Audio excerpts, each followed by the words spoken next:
Hello and welcome to Rathod science academy. So ఈరోజు మన ఈ క్లాస్లో ఏంటంటే 19th జూలై 2024లో వచ్చిన కరెంట్ అఫైర్స్ని తెలుగులో చూద్దాం. సో ఇక్కడ నేను వచ్చేసి హైదరాబాద్ ఎడిషన్ తీసుకోవడం జరిగింది. సో ఈ హైదరాబాద్ ఎడిషన్లో ఏవి ఆర్టికల్స్ మన యూపీఎస్సీకి ఇంపార్టెంటో అవి ఈరోజు డిస్కషన్లో చూద్దాం. సో ఇది ఫ్రంట్ పేజ్ అండి. సో ఇక్కడ వచ్చేసి మళ్ళీ ఇంకొక రైల్వే ఇన్సిడెంట్ అనేది జరిగింది. సో యాక్చువల్లీ 1 month నుంచి చాలా రైల్వే యాక్సిడెంట్స్ అనేది న్యూస్లో ఉండడం జరిగింది. సో దీనికి సంబంధించి మీరు ఎలాంటి టాపిక్స్ని తెలుసుకోవాలి అంటే ఫస్ట్ ఇక్కడ కీవర్డ్ వచ్చేసి ఇండియన్ రైల్వేస్ యాక్సిడెంట్స్. ఏంటండి keywords? Indian railways accidents. So ఇది మనం ఏ సబ్జెక్ట్స్కి రెలవెంట్? ఒకసారి సబ్జెక్ట్స్ చూసినట్టయితే మనకి జిఎస్ పేపర్ 3లో ఎకానమీ ఉంటుంది. ఆ ఎకానమీలో ఏంటంటే మీరు ఇన్ఫ్రాస్ట్రక్చర్ అనే టాపిక్ చదువుతారు కదా, ఇన్ఫ్రాస్ట్రక్చర్. సో ఈ ఇన్ఫ్రాస్ట్రక్చర్లో ఇది ఇంపార్టెంట్ అన్నమాట. సో అదే కాకుండా మనకి జిఎస్ పేపర్ 2లో సొసైటీ ఉంటుంది కదా. So society and social issues from paper 1 and paper 2 point of వ్యూలో ఏంటంటే ఈ యాక్సిడెంట్స్ అయిన తర్వాత ప్రాణాలు అనేది కోల్పోవడం సరిపోతుంది. సో అది జరిగిన తర్వాత ఏంటంటే వాళ్ళ ఫ్యామిలీ మీద ఉన్న ఇంపాక్ట్ ఏదైతే ఉంటుందో దాన్ని మనం సొసైటీ అండ్ సోషల్ జస్టిస్ కింద తీసుకుంటాము.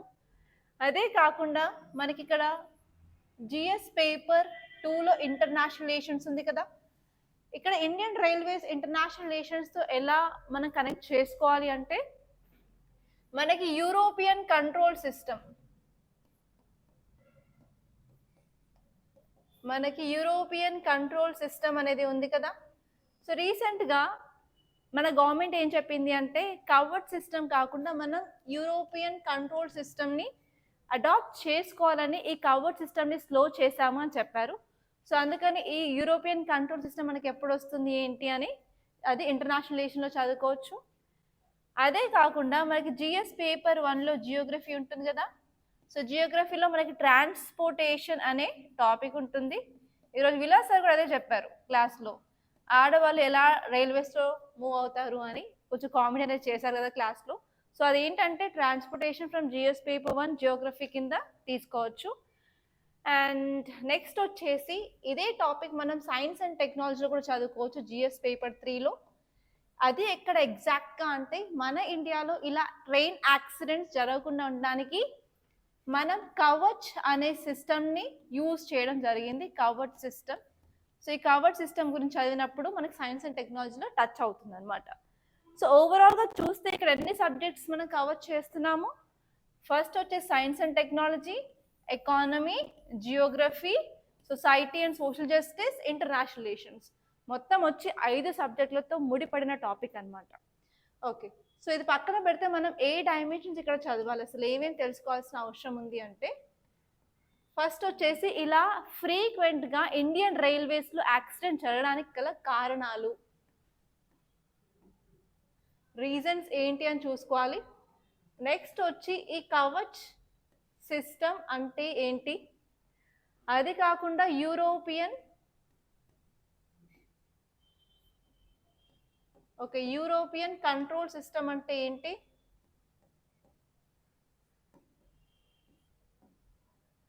యూరోపియన్ కంట్రోల్ సిస్టమ్ అంటే ఏంటి,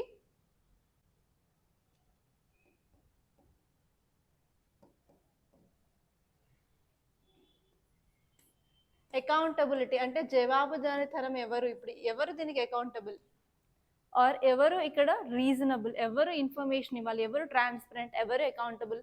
సో ఈ ఏరియాస్లో మీరు ఫోకస్ చేయాల్సిన అవసరం అయితే ఉందన్నమాట. సో ఇంకా ముందుకెళ్ళినట్టయితే ఇంకా ఫస్ట్ పేజ్లో ఇంకేం ఇంపార్టెంట్ లేదు. ఇక్కడ సెకండ్ పేజ్ చూసుకున్నట్టయితే excess rainfall unlikely in state during this monsoon as La Nina is at to surface. So ఇక్కడ మీరు కీవర్డ్ ఏం చూస్తున్నారంటే లానినా అని. సో కీవర్డ్ ఏంటండి? లానినా. సో మీరు జాగ్రఫీ చదివినట్టయితే జిఎస్ పేపర్ 1లో మనకు జాగ్రఫీ ఉంటుంది కదా. మళ్ళీ జాగ్రఫీలో వచ్చేసి మనకి 2 టైప్స్ ఆఫ్ జియోగ్రఫీ చదువుకుంటాము. ఫస్ట్ వచ్చేసి వరల్డ్ జాగ్రఫీ, నెక్స్ట్ వచ్చేసి Indian geography. World geography, Indian geography. So Indian జాగ్రఫీలో మీరు ఈ టాపిక్ అని చదవడం జరుగుతుంది. ఏంటంటే క్లైమేట్. ఈ క్లైమేట్ టాపిక్లో మనకి మాన్సూన్ అనేది ఉంటుందన్నమాట. సో ఈ మాన్సూన్లో మనకి వర్షాకాలం అని అంటాం, లేకపోతే వర్షాలు పడతాయి ఈ మాన్సూన్ సీజన్లో. ఇక్కడ వచ్చేసరికి మనకి మళ్ళీ 2 కాన్సెప్ట్స్ ఉంటాయండి. ఫస్ట్ వచ్చేసి లానీనా, నెక్స్ట్ వచ్చేసి ఎల్ నీనో. లానినా అంటే మనకి గుడ్ రెయిన్ఫాల్, మంచి రెయిన్ఫాల్ పడుతుంది. ఇక్కడ ఎల్ నీనో అంటే మనకి బ్యాడ్ రెయిన్ఫాల్ అనేది పడుతుంది. సో ఇక్కడ మీరు జియోగ్రఫీకి సంబంధించిన కాన్సెప్ట్స్ అనేది చూసుకోవాలి. లానినా ప్లస్ ఎల్ నీనో ఆల్రెడీ మన విలాస్ సార్ అనేది చెప్పేశారు క్లియర్గా. అండ్ మీరు ఇక్కడ వచ్చేసరికి especially L Neena and La Nina మధ్యలో డిఫరెన్స్ ఏంటి, ఎగ్జాక్ట్గా తేడాలు ఏమేమి ఉన్నాయో చూసుకోవాలి. దాంతోపాటు మీరు మ్యాప్ అయితే వేసుకోవాల్సిన అవసరం ఉంది. సో ఇక్కడ నేను ఒక స్కీమాటిక్ డయాగ్రామ్ వేస్తాను. సో ఇక్కడ మన ఇండియా కదా, ఓకే ఇండియా. సో ఇక్కడ వచ్చేసరికి ఆస్ట్రేలియా. సో జస్ట్ అలా వేస్తున్నాను స్కీమాటిక్ అంతే. ఆస్ట్రేలియా ఇక్కడ ఉంది, నెక్స్ట్ వచ్చేసి ఇండియా ఇక్కడ ఉంటుంది, అండ్ ఇక్కడ వచ్చేసరికి మనకి సౌత్ అమెరికా. ఓకే ఒక మ్యాంగ్లో షేప్లో వేసాను. ఓకే సౌత్ అమెరికా ఇక్కడ ఉంది. సో నార్మల్గా మనకి ఏమవుతుంది అంటే ఇండియా మీద మనకి లో ప్రెషర్ ఉండడం జరుగుతుంది, అండ్ ఆస్ట్రేలియా దగ్గర లో ప్రెషర్ ఉంటుంది, కానీ ఇక్కడ వచ్చేసరికి హై ప్రెషర్ ఉంటుంది. సో మనకి ప్రెషర్ గ్రేడియంట్ ఫోర్స్ ప్రకారం ఏంటంటే విండ్స్ అనేవి ఎప్పుడు హై ప్రెషర్ నుంచి లో ప్రెషర్కి మూవ్ అవుతాయి. ఇది నార్మల్ కండిషన్. నార్మల్ కండిషన్ అంటే లానినా అని చెప్పొచ్చు అనమాట. నార్మల్గా ఎల్ నీనోలో ఏమవుతుంది అంటే దానికి రివర్స్ అవుతుంది. నేను పెన్ చేంజ్ చేశాను చూడండి. ఇక్కడ మనకి హై ప్రెషర్ ఉండడం జరుగుతుంది, ఇక్కడ మనకి లో ప్రెషర్ ఉండడం జరుగుతుంది. సో విండ్స్ అనేవి అపోజిట్. అండ్ ఇండియా వైపు లో ప్రెషర్ ఉంటుంది కాబట్టి వెరీ లెస్ విండ్స్ అనేవి అట్రాక్ట్ చేయడం వల్ల మనకి ఎల్ నీనో వచ్చినప్పుడు తక్కువ రెయిన్ఫాల్ కానీ బిలో యావరేజ్ రెయిన్ఫాల్ కానీ ఉండడం అనేది జరుగుతుంది. సో ఇలా మీరు మ్యాప్ రీప్రజెంటేషన్ చేయడం వల్ల చాలా యూస్ అవుతుంది అనమాట. ఓకే ఆ వర్డ్ వచ్చింది కాబట్టి ఆ సందర్భంలో చెప్పడం జరిగింది. అండ్ ఇక్కడ మీరు చూసుకున్నట్టయితే children among 21 attacked by street dogs in Huzurabad. So ఇక్కడ ఎస్పెషల్లీ స్ట్రే డాగ్స్ అంటే వీధి కుక్కల వేధింపులు చాలా ఎక్కువైపోయాయి. సో ఎస్పెషల్లీ చాలా మంది మీద కుక్కలని అటాక్ చేయడం జరిగింది. అండ్ రీసెంట్గా నిన్నటి పేపర్లో కూడా ఒక 18 నెలల బాబు మీద కూడా అటాక్ చేయడం వల్ల అతను చనిపోయాడని చెప్పి న్యూస్లో చూసాం కదా. సో ఇలాంటివి వచ్చినప్పుడు ఏంటంటే మీకు కేస్ స్టడీస్ వచ్చే అవకాశం చాలా ఎక్కువగా ఉంది. సో కేస్ స్టడీస్ అంటే ఏంటి? సో మీకు ఒక సినారియో సిచ్యువేషన్ ఇస్తారు.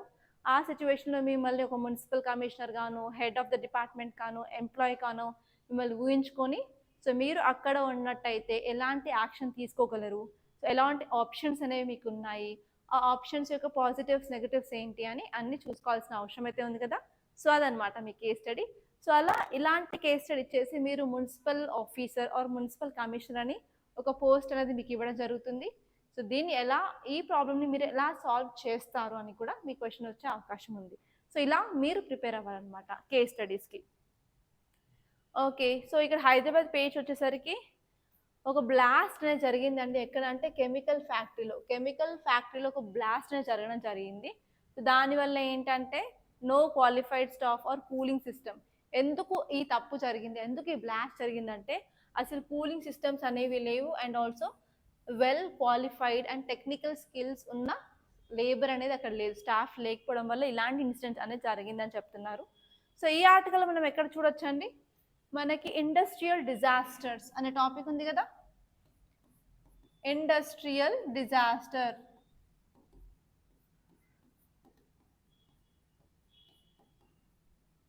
సో మనకి జిఎస్ పేపర్ 3లో డిజాస్టర్ మేనేజ్మెంట్ అని ఒక సబ్జెక్ట్ ఉంది కదా. ఆ డిజాస్టర్ మేనేజ్మెంట్లో మనకి న్యాచురల్ డిజాస్టర్స్ ఉంటాయి, మ్యాన్ మేడ్ డిజాస్టర్స్ ఉంటాయి, అవునా. సో ఇక్కడ వచ్చేసరికి నేను చెప్పినట్టు మ్యాన్ మేడ్ డిజాస్టర్స్ను మనకి న్యాచురల్ డిజాస్టర్స్ ఇవి ఉంటాయి కదా. సో ఇక్కడ మ్యాన్ మేడ్ డిజాస్టర్లో ఒక ఎగ్జాంపుల్ ఏంటంటే ఈ కెమికల్ డిజాస్టర్ అనొచ్చు, లేకపోతే industrial disaster. So industrial disaster అనగానే మీకు ఒక టాపిక్ అనేది గుర్తుకు రావాలి, అదేంటంటే భోపాల్ గ్యాస్ ట్రాజడీ. ఓకే ఒక chemical fertilizer company union carbide చెందిన కంపెనీ సడన్గా around night 2 o'clock isocyanide gas అనేది రిలీజ్ అవ్వడం జరిగిందనమాట. దానివల్ల ఇప్పటికీ ఆ ఏరియాలో ఉన్న పీపుల్ దానికి సంబంధించిన ఇబ్బందులు ఎదుర్కొని ఉంటున్నారు, ఇంకా వాళ్ళు కంపెన్సేషన్ కోసం ఫైట్ చేసే పరిస్థితి. ఓకే, అలా అన్నమాట. సో ఇక్కడ మీరు చూసుకోవాల్సిన డైమెన్షన్స్ ఏంటి అంటే, అసలు ఇండస్ట్రియల్ డిజాస్టర్స్ అంటే ఏంటి, వాట్ ఈస్ ఇండస్ట్రియల్ డిజాస్టర్, కొన్ని రీసెంట్ ఎగ్జాంపుల్స్ ఏపీలో చాలా జరిగాయి అండ్ తెలంగాణలో జరుగుతున్న ఎగ్జాంపుల్స్ తీసుకోండి. అదే కాకుండా ఇవి జరగడానికి గల కారణాలు ఏంటిది, కాజెస్ ఏంటి, అండ్ మనం తీసుకోవాల్సిన మెజర్స్ ఏంటి. సో ఇక్కడ కాజెస్ అనేసరికి ఈ ఆర్టికలే చెప్తుంది క్వాలిఫైడ్ స్టాఫ్ లేరు, అలాగే కూలింగ్ సిస్టమ్స్ అనేవి ప్రాపర్గా లేవు అని. సో అవి కూడా మీరు ఇంక్లూడ్ చేసుకోవచ్చు అనమాట. ఇక్కడ వచ్చేసరికి ఇంకొక ఆర్టికల్ ఉందండి, preventive policing neutralizing narcotics trade are key priorities. So especially తెలంగాణలో ఉన్న ప్రాబ్లం ఏంటంటే ట్రేడ్ ఆఫ్ నార్కోటిక్ సబ్స్టాన్స్ జరుగుతుంది. అలాగే చాలామంది ఈ మత్తు పదార్థాలకు పానీయాలకు వ్యసనం అయిపోయారు, ఎస్పెషల్లీ స్టూడెంట్స్. ఈవెన్ స్కూల్లో అయినా సరే చాలా వరకు, అండ్ అలాగే కాలేజెస్లో, కొన్ని కాలేజెస్లో అయితే గేట్ బయటే అమ్ముతూ ఉంటారు. So I don't want to name those colleges, but it is happening in Telangana, it is true. And even మీరు పబ్స్కి వెళ్ళినా, రేవ్ పార్టీస్కి వెళ్ళినా కూడా మనకి డ్రగ్స్ అనేది అందుబాటులో ఉంది. సో డ్రగ్స్ అనేది అంత ఈజీగా అవైలబుల్ అవ్వడం వల్ల ఏంటంటే క్రైమ్స్ అనేది ఇంక్రీజ్ అవుతూ ఉంటాయి మన సొసైటీలో. సో క్రైమ్స్ని కంట్రోల్ చేయాలంటే ఫస్ట్ ఆఫ్ ఆల్ మనం ఆ డ్రగ్స్ని కంట్రోల్ చేయడానికి ట్రై చేయాలి. సో ఆ డ్రగ్స్ని కంట్రోల్ ఎలా చేస్తాము అంటే ఇక్కడ 2 స్టెప్స్ ఇచ్చారు.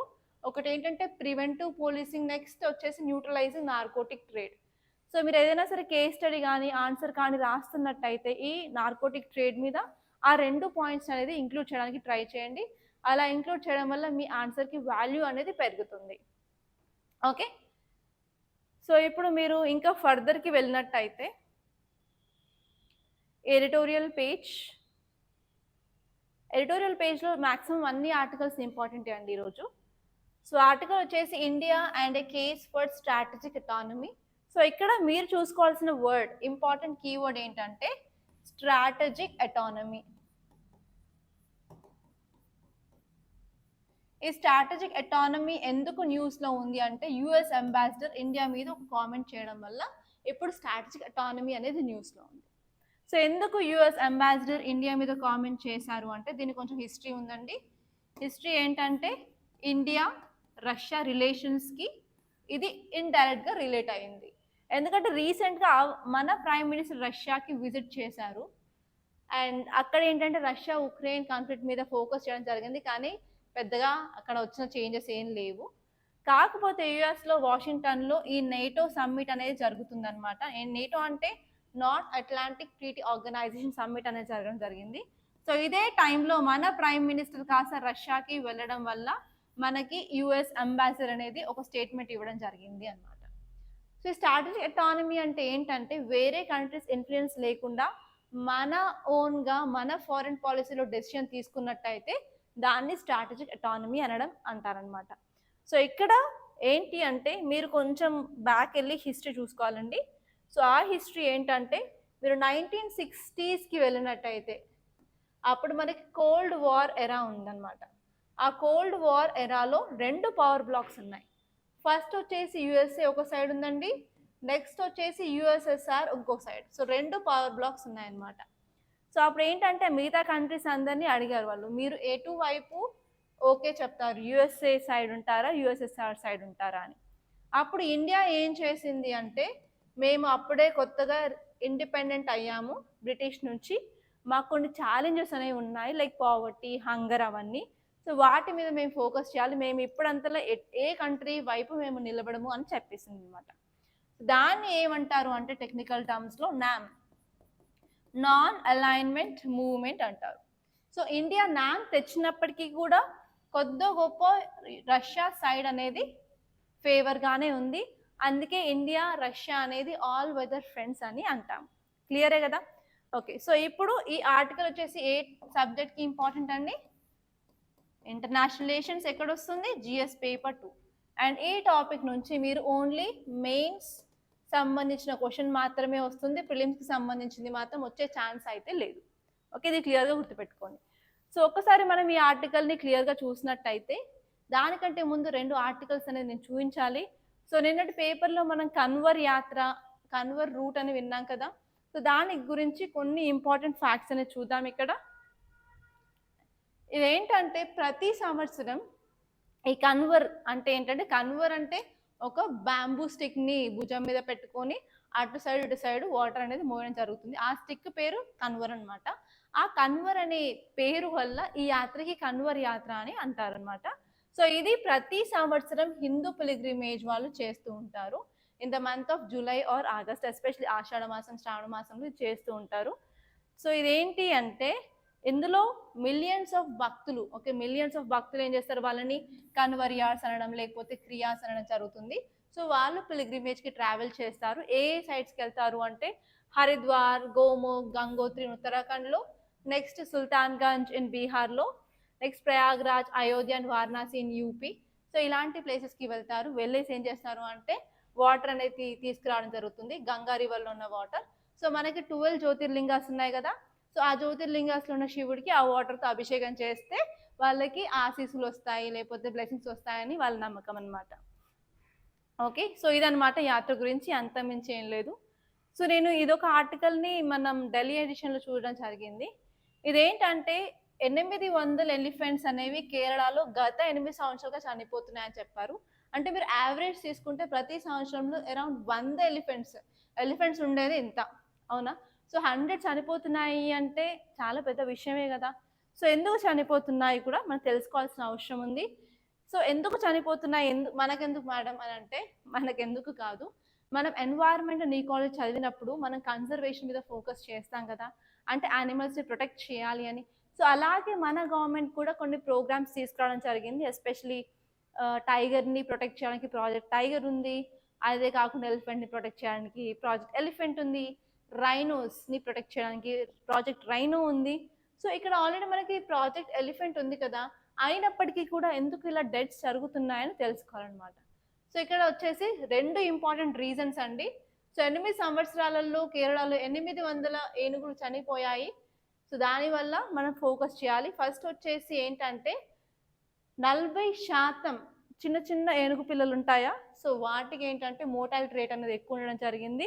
ఎందుకు అంటే వాటికి హీమోరేజిక్ డిసీజ్ అనేది రావడం వల్ల, వాళ్ళకి హీమోరేజిక్ డిసీజ్ రావడం వల్ల 40% వరకు మోర్టాలిటీ రేట్ అనేది ఉందన్నమాట.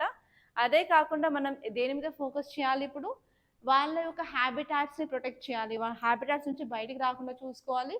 అండ్ నెక్స్ట్ వచ్చేసి మనం హర్డ్ అనేది ఫ్రాగ్మెంటేషన్ కాకుండా, ఏనుగులు అనేవి గుంపులో వెళ్తాయి కదా, ఆ గుంపుని మనం హర్డ్ అంటాము. సో మీకు అందరికీ తెలుసు, చిన్నప్పుడు మీరు స్కూల్లో చదువుంటారు ఏంటంటే ఐక్యత యొక్క గొప్పతనం, యూనిటీ స్ట్రెంగ్త్ అని. ఆవుల మంద ఒక పిల్లి కాదు, పులి వస్తుంది, ఆ స్టోరీ మీరు చదివే ఉంటారు కదా. అక్కడ ఏం డిపెక్ట్ చేస్తుందంటే యూనిటీ స్ట్రెంగ్త్ అని చెప్తాము, ఐకమత్యమే బలం అని చెప్తాం కదా. సో అలాగే హర్డ్ అనేది తక్కువ నెంబర్తో వెళ్తున్నప్పుడు, ఫర్ ఎగ్జాంపుల్ 100 ఎలిఫెంట్స్ కలిసి ఒకటే గుంపులో వెళ్తున్నప్పుడు ఎలా ఉంటుంది, ఒక 5 కలిసి గుంపులో వెళ్తే ఎలా ఉంటుంది. సో అలా హర్డ్ అనేది డివైడ్ అయిపోతుండడం వల్ల వాటి స్ట్రెంగ్త్ అనేది తగ్గిపోవడం జరుగుతుంది. వేరే యానిమల్స్ వచ్చి ఈజీగా అటాక్ చేయడం అనేది జరుగుతుంది అనమాట. అలా వేరే యానిమల్స్ వచ్చి అటాక్ చేయకుండా ఉండడానికి ఈ గ్రూప్ అనేది చాలా పెద్దగా ఉండాలని చెప్తున్నారు. అండ్ నెక్స్ట్ వచ్చేసరికి మనం ఒక ప్రాపర్ ప్రోటోకాల్ అనేది ఫాలో అవ్వాలి. అది ఏంటంటే ఎలిఫెంట్ డెత్ ఆడిట్ ఫ్రేమ్వర్క్ అనేది ఫాలో అవ్వాలని చెప్తున్నారు. అదే కాకుండా క్లైమేట్ చేంజ్ వల్ల కూడా ఎలిఫెంట్ మీద ఇంపాక్ట్ ఉంటుంది. సో అది ఎలా ఇంపాక్ట్ అవుతుందో తెలుసుకొని దాన్ని తగ్గించేట్టు ట్రై చేయాలి. ఫర్ ఎగ్జాంపుల్ క్లైమేట్ చేంజ్ వల్ల హీట్ పెరుగుతుంది అంటే ఆ ఉన్న లొకాలిటీస్లో వాటర్ అనేది ప్రాపర్గా అవైలబిలిటీలో ఉండడం, లేకపోతే ఫాడర్ అంటే తినడానికి ఫుడ్ అనేది అవైలబిలిటీలో ఉండడం ఉండాలా. సో ఇవన్నీ చేయొచ్చు అని చెప్పి ఆర్టికల్ చెప్తుంది అనమాట. సో ఇప్పుడు మనం చూడాల్సిన ఆర్టికల్లోకి వెళ్ళినట్టయితే స్ట్రాటజిక్ అటానమీ అని, ఇది ఏం చెప్తుంది అంటే ముఖ్యంగా ఉక్రెయిన్లో రష్యా చర్యలను ఖండించడానికి భారతదేశం నిరాకరించినందుకు ప్రతిస్పందనగా పాశ్చాత్య ప్రయోజనాలకు అనుగుణంగా యుఎస్ ఒత్తిడి ద్వారా భారతదేశ వ్యూహాత్మిక స్వయం ప్రపత్తి పరీక్షించబడుతుంది. అంటే ఏం చెప్తుంది అంటే రీసెంట్గా ఉక్రెయిన్ రష్యా ఇష్యూ జరుగుతుందని తెలుసు. 2022 నుంచి ఫిబ్రవరి 24 స్టార్ట్ అయిందనమాట రష్యా ఉక్రెయిన్ అటాక్ చేయడం. అప్పటి నుంచి చాలాసార్లు ఇండియాని ఒత్తిడి తీసుకొచ్చారు, మీరు వెళ్ళి మాట్లాడండి, మీరు ఆల్ వెదర్ ఫ్రెండ్, మీరు చెప్తే రష్యా వింటుంది, దాడులు ఆపేస్తుందని. బట్ ఇండియా అంత ఫోకస్ చేయలేదు. ఈవెన్ రీసెంట్గా రష్యా ఇండియా టాక్స్ జరిగినప్పుడు కూడా అంతగా ఫోకస్ చేయకపోవడం వల్ల ఏంటంటే వెస్టర్న్ కంట్రీస్ నుంచి ఇప్పుడు ప్రెషర్ అనేది ఇంక్రీజ్ అవ్వడం జరిగింది.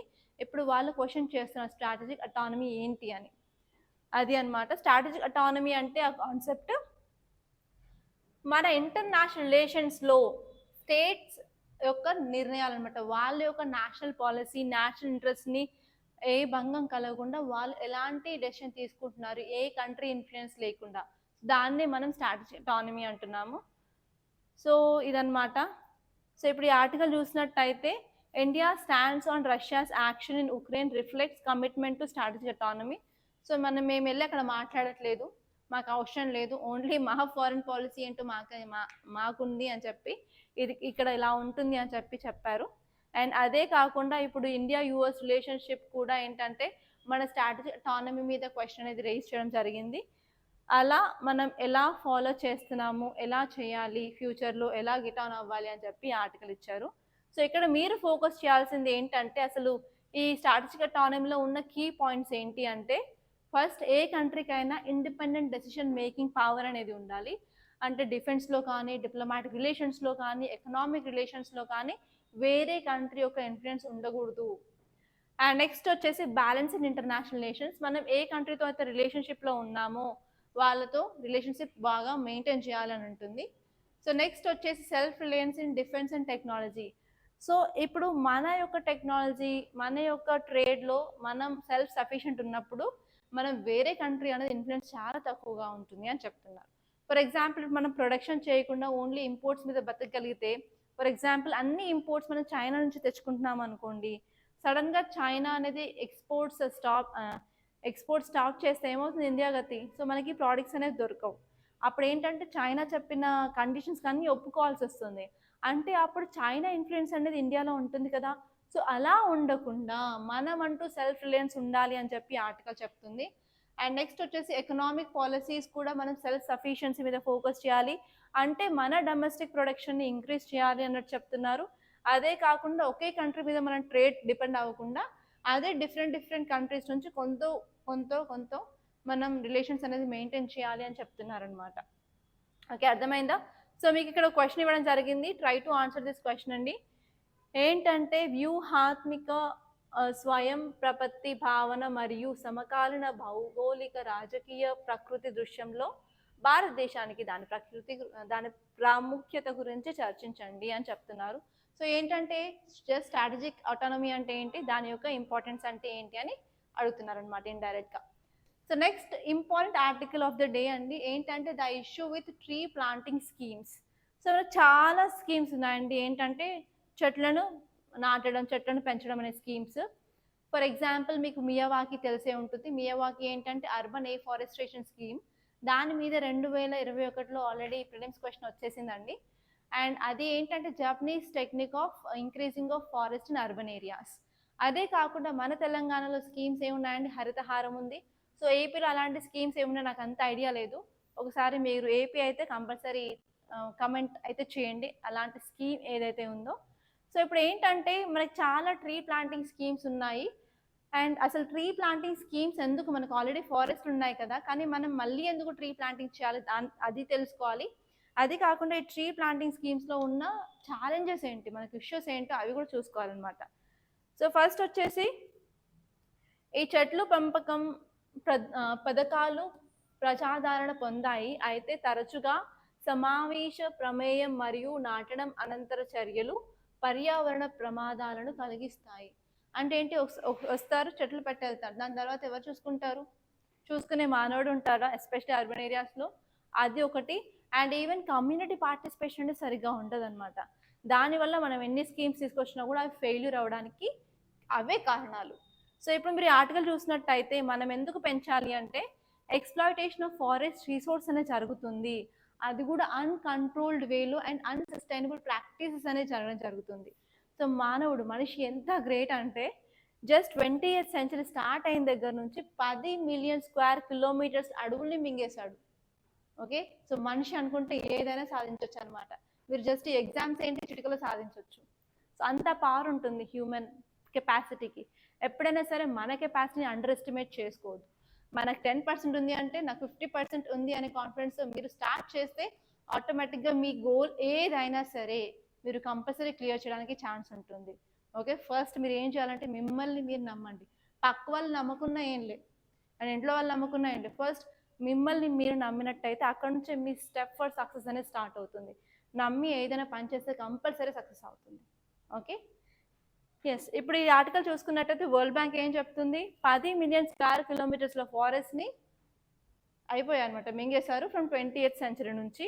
సో అందుకని ఏంటంటే ఇప్పుడు టార్గెట్ ఏంటంటే 350 మిలియన్ హెక్టేర్స్ ఆఫ్ డిగ్రేడెడ్ ల్యాండ్ని మనం ఫారెస్ట్కి కన్వర్ట్ చేయడం వల్ల మనం ఎన్వైరన్మెంట్లో ఉన్న కొద్ది గొప్ప కార్బన్ డైఆక్సైడ్ని అబ్జర్వ్ చేసుకోవచ్చు అని చెప్తున్నారు. ఎందుకంటే మనకి ఇప్పుడు టార్గెట్ ఉంది కదా, climate neutral are climate neutrality అని ఆర్ కార్బన్ న్యూట్రాలిటీ అని. ఏంటంటే 2070 సంవత్సరం నాటికి మనం ఎంతైతే కార్బన్ డైఆక్సైడ్ రిలీజ్ చేస్తున్నామో అంత కార్బన్ డైఆక్సైడ్ని అబ్జర్వ్ చేసుకోవాలి. ఆ టార్గెట్ని రీచ్ అవ్వాలి అంటే కంపల్సరీ ఇలా ప్లాంట్స్ని పెంచాల్సిందే, దీంట్లో వేరే ఆప్షన్ అయితే లేదు కదా. సో అందుకని అనమాట. సో ఇప్పుడు మనం కీ పాయింట్స్ చూసుకున్నట్టయితే మనం ప్లాంట్స్ని పెడుతున్నాము, ఓకే, ఈకోసిస్టమ్ని రీస్టోర్ చేయడానికి. అలాగే ప్రాబ్లం ఏంటంటే కమ్యూనిటీ అనేది ఇన్వాల్వ్ అవ్వట్లేదు. అండ్ పోస్ట్ ప్లాంటింగ్ చేసిన తర్వాత వాళ్ళు చెట్లకు నీళ్లు పోయడం కానీ కొంచెం ఎరువులు వేయడం కానీ అలాంటి మెషర్స్ అనేది తీసుకోవట్లేదు అని చెప్పి ఆర్టికల్ చెప్పడం జరిగింది.